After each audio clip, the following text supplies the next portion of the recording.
తెలుగుదేశం పార్టీతో పొత్తుల నేపథ్యంలో జనసేన బీజేపీలకు కొన్ని సీట్లు దక్కినా వాటిల్లో మళ్ళీ పోటీ చేసేది తెలుగుదేశం పార్టీ వాళ్ళే అనే అభిప్రాయాలు ముందు నుంచి ఉన్నవే.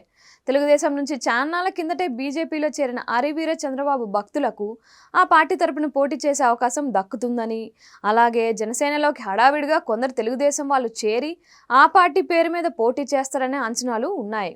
చంద్రబాబు చేత ఆయా పార్టీలోకి పంపబడిన వాళ్ళే ఆ పార్టీల తరపున పోటీ చేస్తారు. వారిపై అథారిటీ అజమాయిషీ అంతా చంద్రబాబుదే తప్ప బీజేపీ జనసేనలది మిథ్యాపాత్ర అనే క్లారిటీ సామాన్యులకైతే ఉంది. ఇప్పుడు రాజకీయ వెండితెరపై కూడా అదే జరుగుతుంది. బీజేపీకి తెలుగుదేశం కేటాయించబోయే సీట్లలో ఒకచోట వరదాపురం సూరి, మరోచోట ఆదినారాయణ రెడ్డి, ఇంకో చోట సీఎం రమేష్, మరో చోట నుంచి సుజనా చౌదరి. ఇలా ఉండబోతున్నట్టుగా ఉంది వరుస.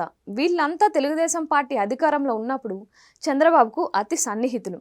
ఆ పార్టీ అధికారం కోల్పోయాక బీజేపీ పంచన చేరినవారు.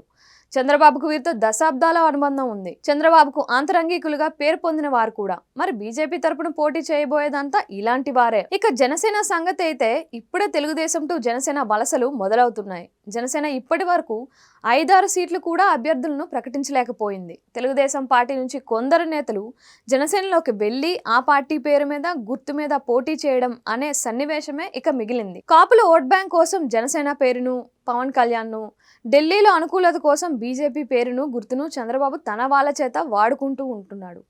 వడ్డించేవారు మనవాడైతే అన్నట్టుగా ఇప్పుడు బీజేపీ జనసేనలోకి చేరి మరీ చంద్రబాబు సన్నిహితులు ఎన్నికల్లో పోటీకి దిగి బీజేపీ జనసేన పేరు నిలబెట్టబోతున్నామంటున్నారు.